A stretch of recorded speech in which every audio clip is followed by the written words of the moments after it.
Hello, class. Welcome to our final week, week 8. It was a great semester. I really enjoyed reading all the work that you guys produced, and I appreciate you kind of going through this process and kind of really engaging with what I was trying to put down to you guys. So I really appreciate that. I'm really glad. Or I hope you got some practical use value out of it, out of the course, as well as kind of will bring with you some notions or principles of rhetoric to you in your future writing endeavors. Um, so this last week, as you know, is called Things Left Uncovered. So it's kind of a grab bag about things. So what I'm going to do is I'm briefly going to describe the assignment that I created for week 8, why I did that, and then kind of do a rapid fire questions about all the questions that you guys asked. So 3 of you inquired into emails.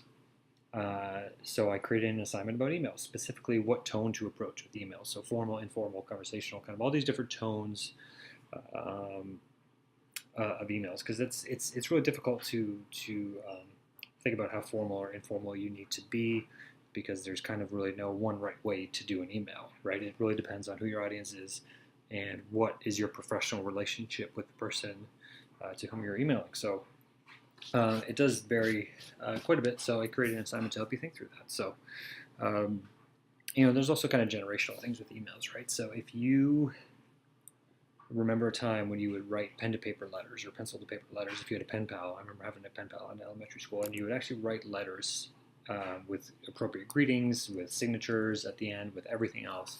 Then you probably write emails like that. You probably write emails like letters. So if you're, let's say, randomly 30 or above, you may find yourself writing emails in that way. Dear so and so, a long kind of letter, sincerely, etc.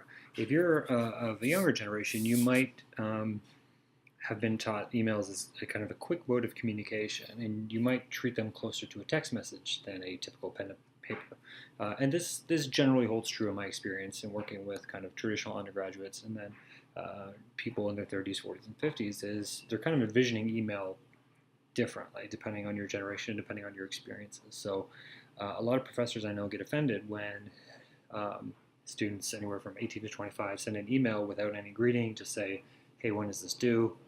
And they see it, they take a personal offense to it, not realizing that that a lot of people are envisioning email like a text message. So when you send a text message, you don't say, dear Jane, and then you kind of go and then sincerely, whatever your name is, you don't write it like a letter. You just write it because who it's from and who it's to is built into the infrastructure of the information message. So there's really no need. So there's this kind of 2 conflicting paradigms, and so all that to say is different people are going to bring their different approaches to email. It is fascinating, but in terms of workplace professionalism, you're always better to err on the side of letters, but then also honor their time and respect their boundaries by not making them read 600 words when they could have just read 60, for example. That's impolite, I guess you could say. And it's always better to go with the level of formality above than below. So it's better to start more formal and then have them correct you down to, if you said, good afternoon, Mr. Johnson, and then he left by saying, actually, call me Bill, then that's fine. Start high and then work low. Don't say, hey, Bill, and then you're in these weird positions where he has to correct you and say, call me Dr. Johnson or Mr. Johnson. So start high. You'll never be brought in for a meeting saying your emails are too formal. But you might be brought in for a meeting to say you should have more respect in terms of communication to your superiors. So whatever context you are, military, academic, or business. So that's why I created that, is because that was the most common question brought up. So that's why there's a brief email activity. So this one, the second part of the video is me answering your questions, kind of rapid fire. So there's really no way for me to answer in depth all these questions, because some of the questions are kind of in depth, and some of the questions I might not answer in full, but we'll take it with me into next semester. But I will address each and every one. So let's go through these questions and get through them. So first of all, I would like to go beyond the resume section and look at chapter 14. Excellent. So we kind of did that in terms of looking at the cover letters. I'm not sure why Bovee and Thill separated resumes and cover letters, but they did. They put cover letters kind of in clustered with interviews, which is kind of more the personal angle as opposed to resume, which is just a kind of list of a narrative list of facts about employment. Next question. Yeah, I think it'll be covered next week, but I'd like to compare a resume and CV. I'd also like to know more about the expected formatting for reports and how to properly cite in terms of format for graduate level papers, font sizes, margins. Okay, so that one is a bit, the second part of that question is a bit too much. And Bo Van Thiel does talk about, or too much for me to address here. Bo Van Thiel do give templates about reports, so you can certainly do that. We've only covered a sliver of what Bo Van Thiel offered in that book, so I'd encourage you guys to go and look through the rest of the book. A resume and CV. Resume is workplace, business, private typically, and then CVs are academic resumes. So I have a CV because I'm in academia, and a CV is a curriculum vitae, or in English, not Latin, it's a vita, curriculum vitae. And what it is if you are an academic circle or applying to an academic job, even teaching at a community college level or at a university level, you'll have a CV. And what the CV lists instead of a resume is publications, conference proceedings, conference presentations, professional memberships, etc., etc. So there's some overlap between the two. But generally speaking, they're pretty much the exact same in terms of formatting, just different subheadings. Next question. So again, I'm only answering the questions that don't have to do with emails because we're addressing emails in there. So I have to write memos on a regular basis and would find it useful to discuss the proper use of memos. Good question. So memos are, to me, either one of two things. They're either obsolete or they are dependent upon your own specific organizational culture. So for most places, they're obsolete. Most people use listservs or emails to communicate large things. But if you work for an organization, they're typically used to communicate policy or to send messages to specific groups. So if there's a case of sexual harassment in the workplace, a week ago, the CEO or some manager might or HR person might send a memo to the entire organization reminding people of policy 5.1 against sexual harassment in the workplace. So it's typically things that are very important to send out to the organization, or memos could just be small documents that you send to your supervisor, giving them a progress, an update on progress of a 3-month project you're working on. 6 weeks in, you might have to write them a memo that's just, here's what I'm writing, here are the main points, and then here's what you should do about it. So it kind of follows an email. So email is pretty much, I think, in some workplaces, made memos a genre of the past. But in others, it's very organizational specific. Okay, next question. Technical writing tips and techniques. The revising for clarity section seemed to give me the most trouble thus far. Is this something that it is something I've not had a lot of experience at dealing with? Do you have any more resources that can help me with this? I do have a resource that can help you with this. It's called the Handbook of Technical Writing. It's the 10th edition. The authors are Gerald Allred, Charles Broussard, and Walter Oliu. That's Allred, A-L-R-E-D, Broussard, B-R-U-S-A-W, and Oliu, O-L-I-U. It goes into detail about concision and about word choice specifically. So that is a must if you are thinking about that. I have one, okay, so next question. I have one question. In a situation where you ask to give information to someone regarding a topic, how do you know what level of detail to give in your explanation if there are not any guidelines? That's very interesting. Too much detail can intimidate the reader, not enough detail can seem lazy. Are there any cues to look for without having to ask that person what they want? Wow, so that is a great question, and that is very specific upon your situation, not only in the workplace, but to whom you're writing to, et cetera, et cetera. Typically, it goes by subject matter. So if the person you're writing to is more of a subject matter expert on the topic, then you probably want to withhold details and then ask them anymore. But if you are writing to someone who is less of a subject matter expert or has less experience than you, then you might want to provide more information without seeming condescending. So there's that other challenge too. It's just because they have less experience, you don't want to insult their intelligence either. So the typical rule of thumb I say is subject matter expert. If the person you're writing to is more knowledgeable about the topic than you, then you probably want to withhold some details. Otherwise, you're wasting their time, because why would you want to inform them the details they already know? So that's the kind of general rule of thumb that I would address for that question, even though we could have an entire course on that. Okay, next question. I think a lesson in business diction and vocabulary would be interesting, or at least part of a topic on increasing the power of a piece of text without seeming fancy. I agree. I don't have any question aside from that doing that more effectively. However, this course has done a pretty good job of showing how to communicate ideas directly. Thank you. So diction without seeming fancy. So you're right. I mean, Shift F7 is kind of what it's called when you're using a thesaurus to use an alternative word. So what you'd want to do is here's the trick with business writing, right, and technical writing, is you want to use a word that the audience knows, but you want to make it seem powerful and strong without engaging in too much jargon, and you don't want to alienate the reader either. So you're kind of in this no man's land, this gray area where, oh man, I want to be clear and I want to be simple, but I also don't just kind of want to sink into the background or kind of fade into the background. I want to make my piece very active. And that's what I would suggest, is be active, right? So it's not the longer the word, the better. It's not the more rare the word, the better. It's the more powerful the word, the better. So for example, instead of saying he said, you might say he declared, for example. That's a term that everyone knows, but you're still taking the level of power from one step to the other without alienating the reader by saying something like he extolled or something like that, which is a term that might alienate the reader. So going through the thesaurus and choosing the most powerful term or strong word that is common and not alienating, because specifically culturally alienating is probably the best rule of thumb for that. Next question. I would like to learn about the use of forward slash or backslash. I see them used often in my company technical messages. That's very interesting. I'm not sure if that's you said company, so it might not be military, but typically that only matters in coding, in terms of coding languages, or with file names in Microsoft Word, we'll kind of use specific slashes. So unless you're doing coding, I'm not really sure how that would be. I'm not entirely sure where that question is going. So I'll just say the only thing I know about how the difference between those two would make a difference is in coding, in terms of programming, sorry. Hi, I would like the basics of writing a term paper again. Just a quick overview of structure and the use of references. I fear this will be assignment in future classes. Thank you. I believe your fear is correct. It will be most likely assignment in future classes. Term paper, there are no basics of term papers. Term papers are specific to the discipline. So if you are in American literature, post-Civil War course, a graduate course, what that term paper looks like is completely different than someone who's in psychology or sociology and has to do a research paper.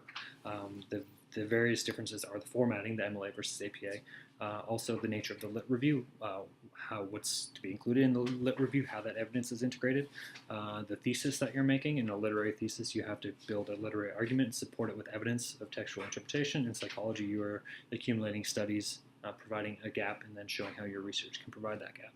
So there are no real basics to term paper, I guess, because it's so disciplinary specific. So what you want to do is look at the basics of term papers for your specific field. So if you are in business, look at businesses for reports, and don't get bogged down with what an English professor or psychology professor would say about that. Because writing differences in genres emerge from disciplinary differences, because we all have different ways of thinking, different epistemologies, different ways of knowing about the world, and these reflect down and they trickle down into our papers. So the only things I can think that are common are there's a format, so MLA, APA, Chicago, Turabian, IEEE, whatever. Then there is an introduction, where you provide a statement of importance in your research question, and then you have a literature review that covers the extant literature on that topic, and then you have an analysis or an argumentative section where you're integrating your own, and then a conclusion of some sort. So those are kind of the broad, but even then it gets kind of messy. So that is what I would say about that question. Okay. Okay, so this question is long. I'm going to break it up into two. So Beeson's paper mentioned unnecessary quotation marks. I didn't know this was an issue or common. Are there rules between using double quotes or single quotes in a document that most people aren't using? Always use double quotes. Well, there's kind of two approaches, but I'm just going to tell you one. Always use double quotes. Always, always, always. The only time you use single quotes is when you're quoting within a quote. So if there's a quote saying, Jane said that John used the word sickly to describe her, right? If that's in a quote and sickly is a quote from John, then if it's a quote within a quote, then that's when you use single quotation marks. Otherwise, just use double. And I know I kind of go interchangeably. It's a stylistic thing. In old school, like a lot of the books that I read kind of use single quotation marks because that's the way it was done before. But always now in contemporary 2016, use double quotation marks unless you're quoting within a quote, which is very rare. I'm also interested in any tools you would personally use when writing a long document to prove for errors. I've seen computer apps with enhanced spelling and grammar checking. Have you used any or thoughts on them? I'll use the find feature in Wordsmith for specific words I commonly misspell, such as they are there, to use similar techniques. So I don't use any apps specifically. I'm the old school method of kind of reading it and rereading it and sending it to other people again. But the find feature is very common. So if you are prone to spell a word incorrectly, then you want to check all variations of the word. So receive, you check it with IE and EI. There. You also just kind of want to make sure if there's a common spelling error that's kind of mixed, then you want to include that in there. I haven't really used any apps or anything like that. The stuff I write, I guess, gets funneled through so many rounds of peer review that eventually errors just kind of, with enough set of eyes on it, get kind of weeded out. But I can't really vouch for any apps. Just the find feature is good if you know what words you're looking for. But the most tried and true method I have is send it to someone else. By the way, I appreciate how you provide updated videos each week for feedback to the class. It makes a big difference. Thank you. You're welcome. Last questions. What verb tenses should you use in business writing? That is a great question. So in one of the videos with the 5 ways to improve your business writing from the editor-in-chief of Harvard Business Review, I can't remember his name off the top of my head, he says, write like you speak. And very rarely do we speak in anything except for the present tense or the past tense. So I am walking, or they walk, or they sing, or they run, and then the past, which is they walked, they ran, they sang, etc., etc. So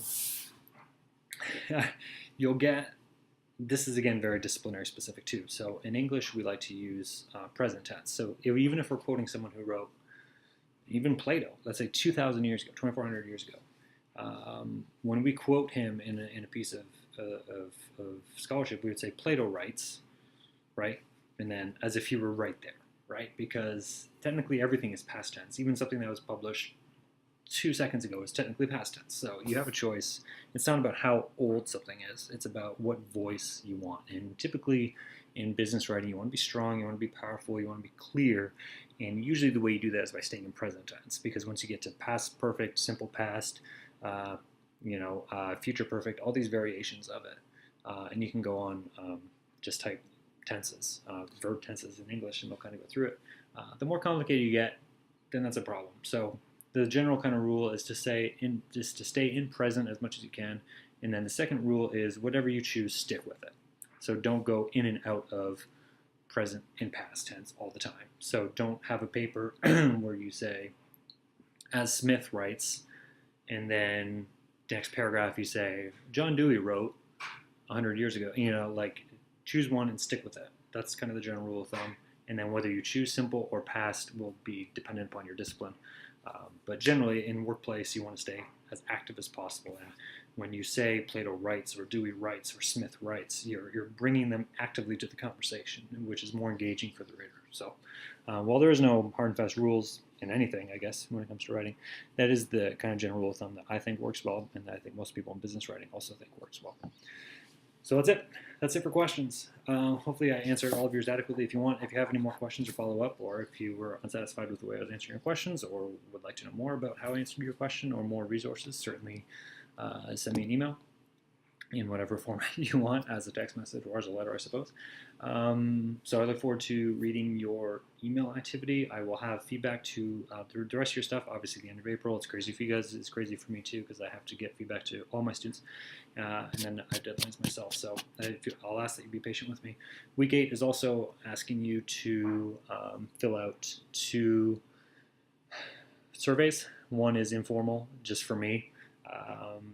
So I can include and improve, and then there's the student opinion surveys, which you are probably more accustomed to. So if you want to fill out both, you want to take a couple minutes. That's really all I ask. It's the powers that be above me do look at them quite closely, and specifically the response rates. They like high response rates. So if I get 12 students, like I do with you guys, if I get 10 or 11 out of 12, then that's good. And then they go and they read qualitatively on it. So they do listen, and I think more importantly, though, I really enjoy reading that feedback, because how else do people improve except through feedback? So as long as you're honest and frank, without being rude or mean-spirited, then I'm open to anything you can give. So I enjoyed the semester. Sorry for the long-ish video, 20 minutes, but I hope that answered all your questions. Again, have patience with me when I'm writing back to you. But if you guys would like kind of references down the road, or if you guys want to bounce something off me, like a resume or a cover letter, or you want me to have a look at something, this is kind of open, right? It's not just 8 weeks and see you later. We're people, so let's kind of stay in touch if you want. And yeah, so it was great having you in class. It was great getting to know you guys, albeit electronically. And I enjoyed your writing, and I enjoyed communicating with you guys. And I hope you guys stay in touch. See you guys.